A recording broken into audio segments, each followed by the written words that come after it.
Renewed Mind Revolution Podcast. A place that empowers, encourages, and informs. We're breaking through, we're rising strong. A brand new mindset where we belong. Empowered voices, hearts aligned. Encouraging truth, renewed in mind. It's the revolution. Let your spirit soar.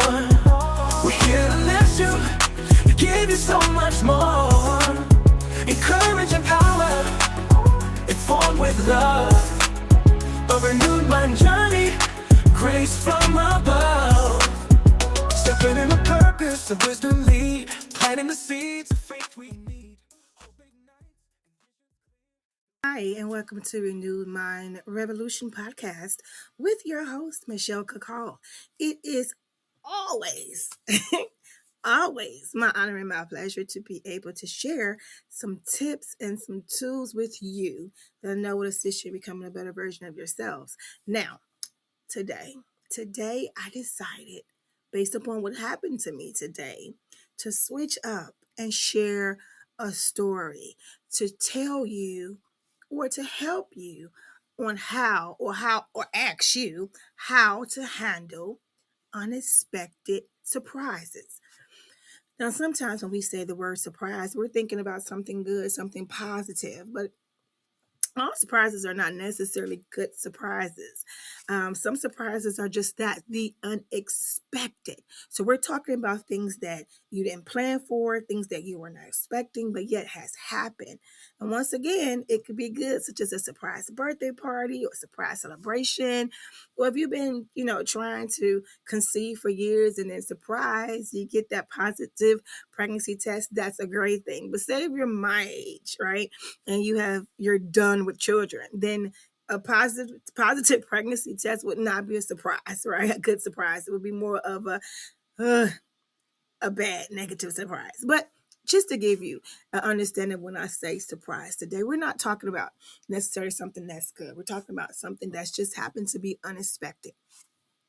So today I want to talk to you and share some tips with you about how to handle things that happens unexpectedly. Now, let me just tell you first. First, I have always been a person who really didn't adjust very well to change. For years, I can literally feel my blood boil, literally feel my blood pressure shoot up in the air as soon as something came my way that was unexpected, in a negative way, in a bad way. If it changed my plans, if it changed my method, my groove, because you have a way of doing things, and when stuff happens and it changes your groove, or it changes the way you do things, and it knocks you off, right? So I'm that type of person, whereas if things change my groove, or if things happen that's unexpectedly, then it will, knock me off. Give me 1 second. Let me just make sure that we're gonna stop that. The type of person where when things knock me off of my groove or my pattern of doing things, I just really wasn't, the best. I wasn't 100% on how to adjust. It took me some time, some years, some experience to learn to adjust, to learn that you gotta look at the bigger picture, think about the final results. Don't stay in that now. Don't stay in that present.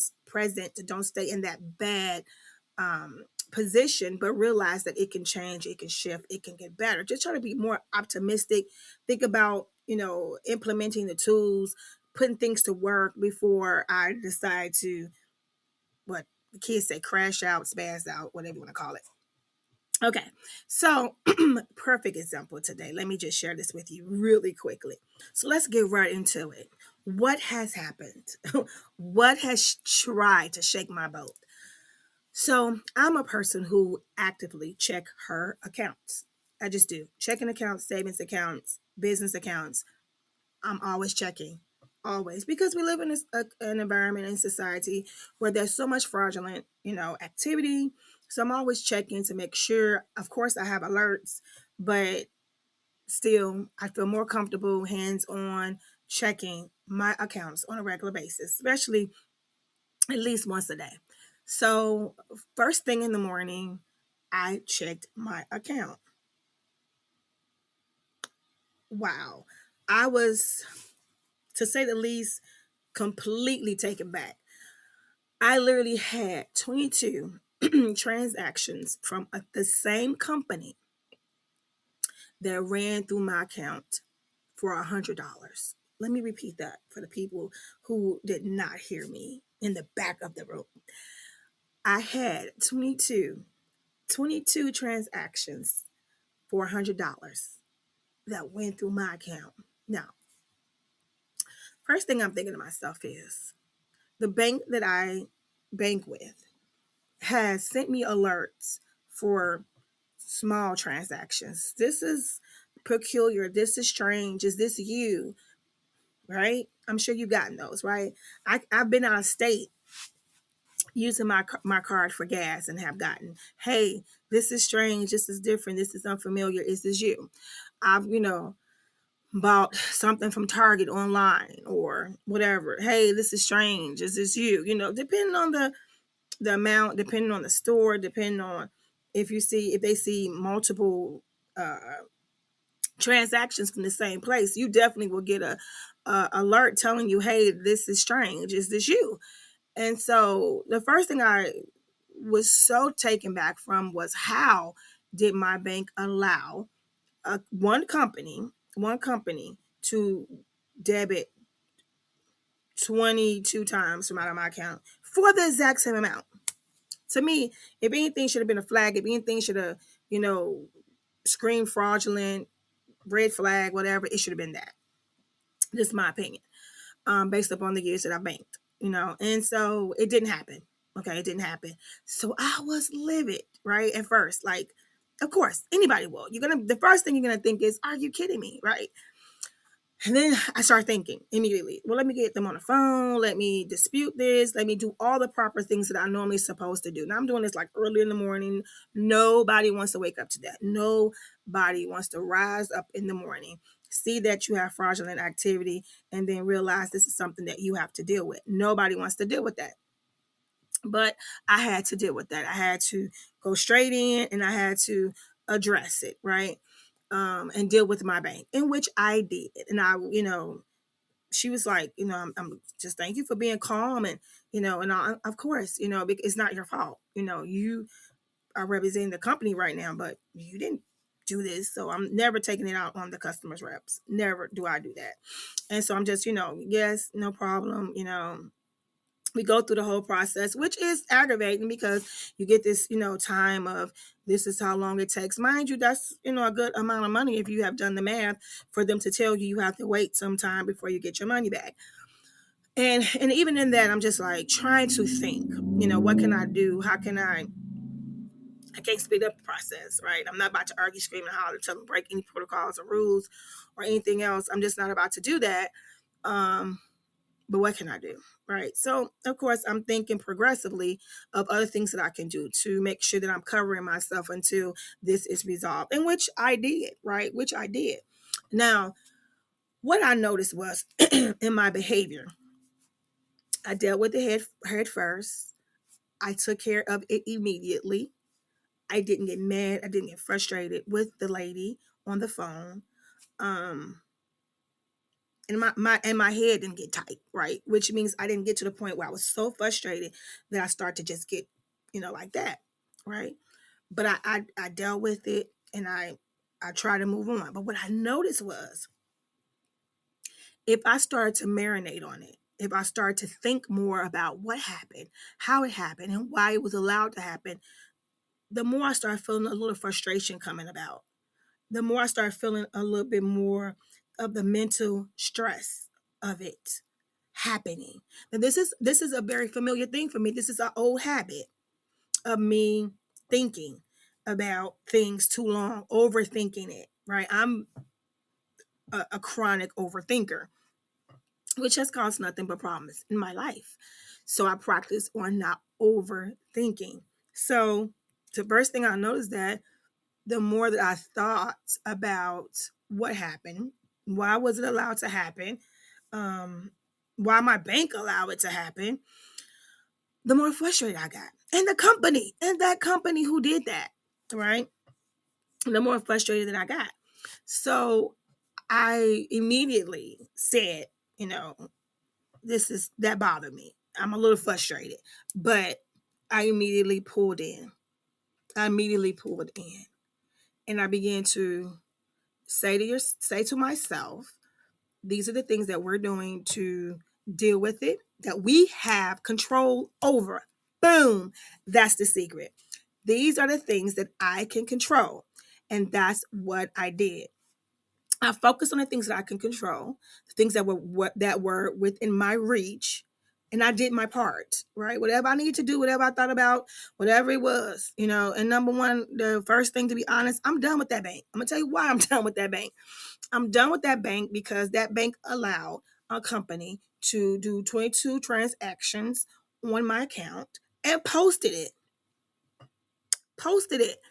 22 times the same amount, the same company. It did not get flagged. It did not, which to me is absurd and crazy, which I have never seen that done before with any bank. So because of that, I'm done with that bank. And no love lost, right? They're not gonna miss me. I'm one person, and I'm not gonna miss them because I don't like how they practice. I don't like that at all. That frustrated me to that point. So I had control over changing my account. That's my control. My control is now I no longer want to work with you, no longer want to bank with you. I'm going to change that. That's what I can do. I talked to them, I disputed it, let them know I will wait on that. My account still is open until that is resolved, and I will close it in a proper way. But until then, getting rid of that, moving on to the next, because I refuse to sit there and bank with, a company that was so negligent in that way. So that's what I can control. I'm realizing over the years some things you just cannot control. So my question is to you, friend. What do you do? What are your tips? What are your tools when you have that unexpected surprise? What do you do? For me, I realize what I can control and what I cannot control, and I move forward. If it's something that you can't control, then there's no reason for us to stress ourselves, to frustrate ourselves, to get upset about things that you cannot control. But if it's something that is within your reach, remember, I overreach for years. But if it's something within your reach, then handle that part. Handle that part. And the rest of it, let the time take its place if something has to be worked out. And don't forget, we are people of faith. So we're going to always put God in our business. Always put God in our business. But there's no need to stress out about something that you have no control over. There's no reason for you to get frustrated for something that you have no control over. So, what do you do? What are some of your tips and tools that you have done and that you realize that it doesn't work for you? But in the year 2026, as we are getting started, we are making sure that we are monitoring and making sure that we are practicing healthy steps, healthy boundaries. Whatever you need to do to make sure that you are going to be the healthy version of yourselves, the best version of yourselves, do it for you. Do it for you. We do so much for everybody else, but do this for you. Make sure that when you have those unexpected surprises, that it don't take you out of your character. It doesn't take you out of your character. It doesn't bring strain. It doesn't bring stress. Listen, back in the day when things like this were to happen to me, especially first thing in the morning, it would ruin my entire day. I would be thinking about it over and over and over and over and over again, frustrated about something I cannot control. I can't undo what was done. All I can do is progress and move forward, making the best decisions. And that's what I'm going to do. And that's what I have done so far. And that's what you need to remember. Some things are just out of our reach, some things are out of our control. Those things, don't stress over them. Control what you can control and move on. Listen, I'm looking so forward to this year with you, talking to you, working with you to make sure that you and I both are becoming the best version of ourselves. I don't want you to forget that this week we have an exciting week happening. We have Dr. Heather Robinson. She will be here. She spearheaded a project that we had the opportunity to share with you on last year. Last year, we shared her project, which was a book. It was collaboration of other educators as they talked about DEI in the classrooms. So they came out with a volume two, and she honored us. She honored us, and she asked if she could come on and share this also with us. And I'm excited to have her and her guests. So don't forget, January the 8th, 2026, this week on Thursday, we will be having Dr. Heather Robinson and her special guest on our show. Looking forward to it. Look, I love you, but most importantly, please remember that God loves you more. God bless you. Planting the seeds of faith we need. Hope ignites and visions clear. The revolution. If you enjoyed this podcast, please subscribe. Please remember to check out Michelle's bestsellers Faith versus Fear and Breaking Family Ties. Available on Amazon and Barnes & Noble.